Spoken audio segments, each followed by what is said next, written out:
resiliency after the Colorado game and then coming out and playing one of your better games against Utah. What did that tell you kind of about the resolve of your team? I mean, we desperately needed to play that way. We have to bottle it and try and replicate it as many times as we can moving forward. It was, very good balance on offense. So we had quality possessions at that end of the floor. It was probably the best that we played against zone when they were in zone a little bit, just with our movement and changing sides of the floor. I think Adam stepped into a great three, off of changing sides of the floor. So I'm encouraged that we're starting to play better against that defense because we didn't earlier, especially on the Oregon swing.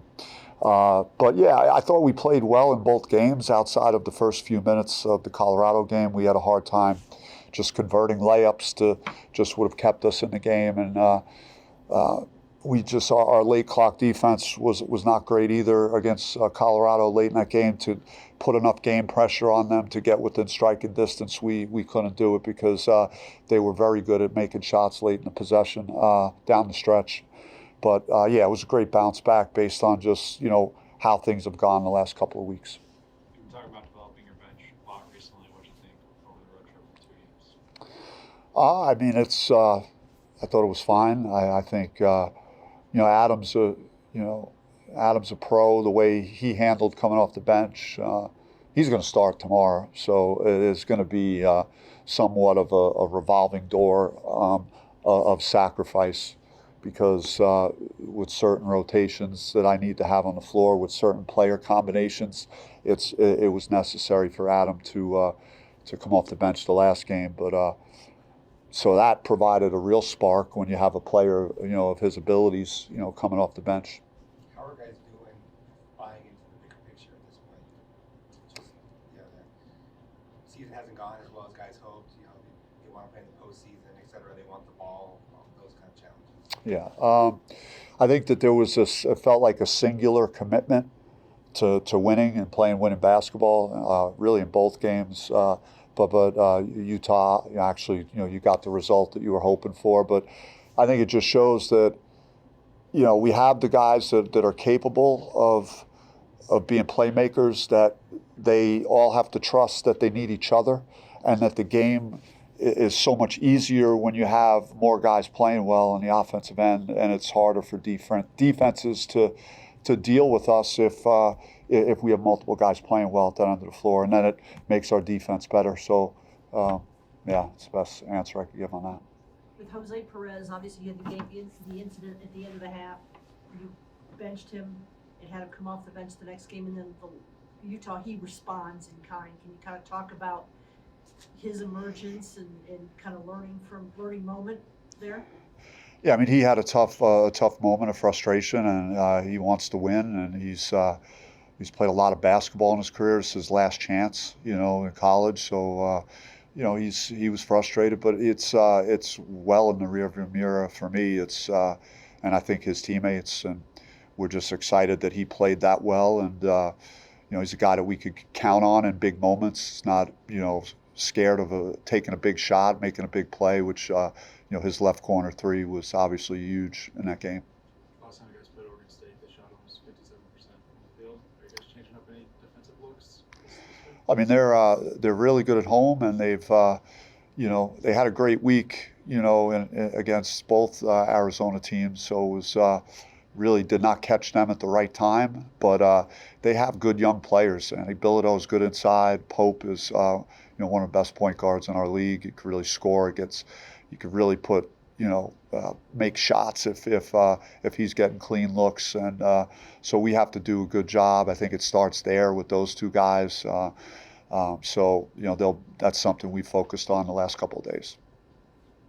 Coach, how critical is this game momentum-wise to being able to set up this rate of wins heading into Arizona, arguably the toughest matchup of the season?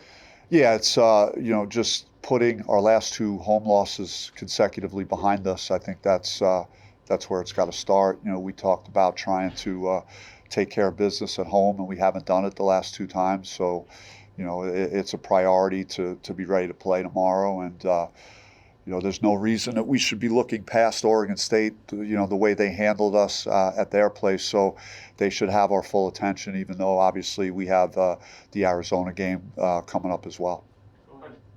How challenging is it to, not only for yourself but for the team, to keep that focus of one game at a time and not look at the bigger picture, ace the upcoming Pac-12 tournament, making March Madness, all that stuff? How challenging is that for you?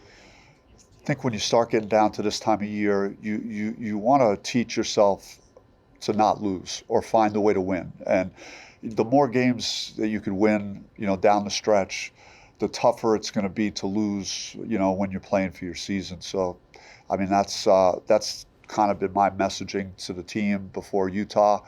Can we go to a place like this against an NCAA tournament team and deliver a performance that is going to be necessary to win and advance in the Pac-12 tournament, because there'll be a team that has something to say about who wins or loses that tournament. Utah's a very good team, so I think it, particularly where we are in our season, having lost the games that we lost, to be able to circle the wagons and win that game, I think was huge for our confidence. What's always been the biggest challenge for you, and maybe now even for this team, as you go down the back half of the stretch of the Pac-12, when you see teams the second time, obviously Oregon State, like, yeah, there are adjustments, like you said, you need to make, but maybe kind of not over-adjusting or overthinking playing these teams the second time?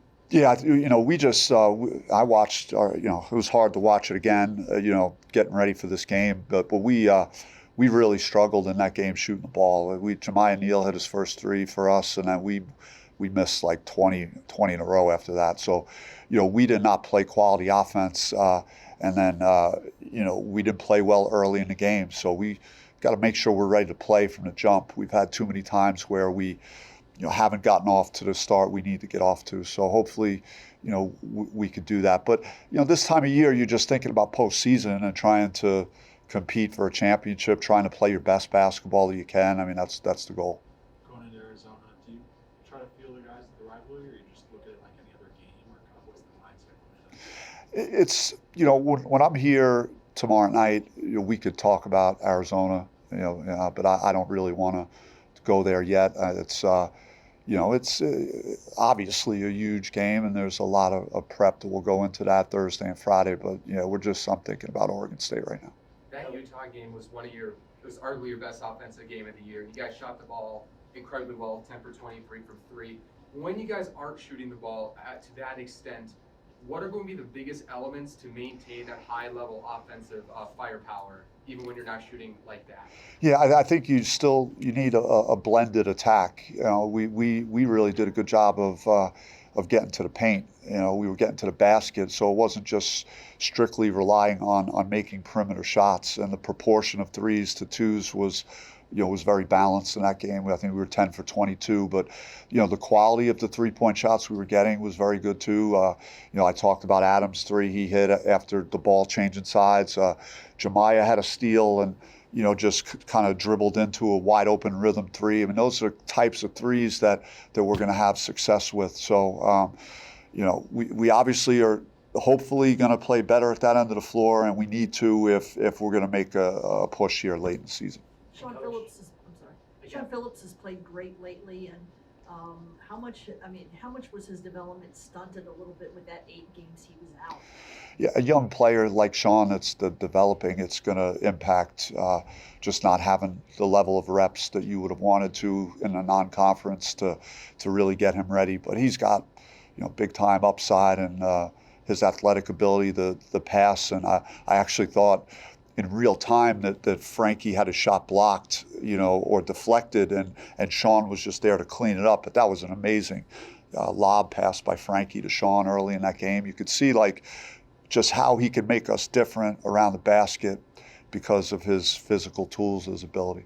And Coach, for the third time this season and first time in conference play when you guys visited Utah, you won the rebounding battle, and that's no easy feat considering they're one of the taller teams in college basketball, one of the better rebounding teams in the conference. What sort of went into that? Were you guys focusing more on rebounding in practice? Was it just being tougher on the glass?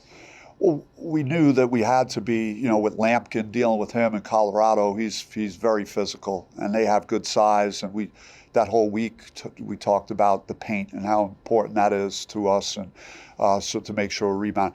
But when we're putting the ball in the basket at like 48%, there's less rebounds out there for our opponents. So then you could hang in on the backboard if you're, just playing a little better on the offensive end.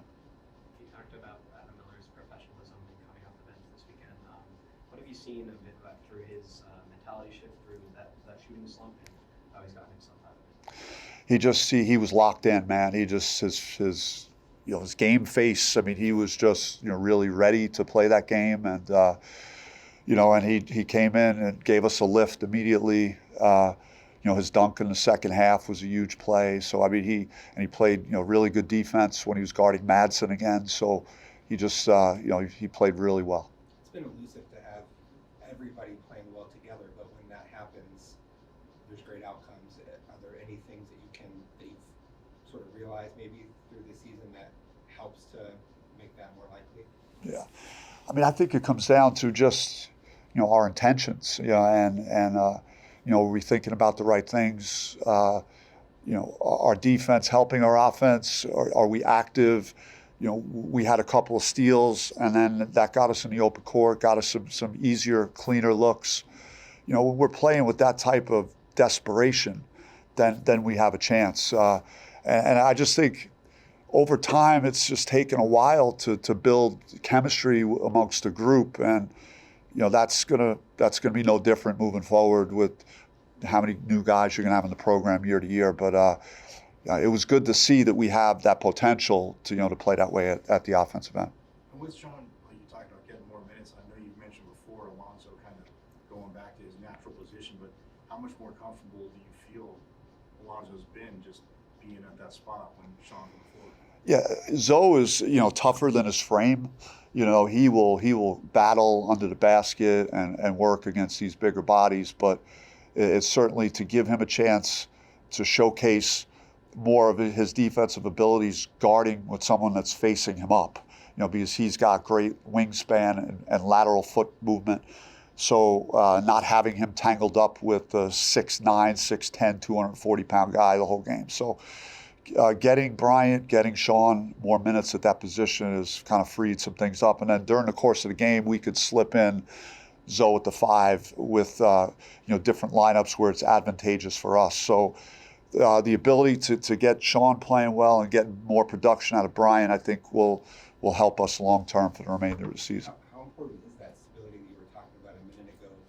Year to year, you have 4 or 5 of your best players have remaining eligibility, and just not having to be so reliant on. You've done a good job at remaking your team every year. Yeah, it's something that you're going to have to master. It's going to be. I think everybody's still learning how to put together a group of people.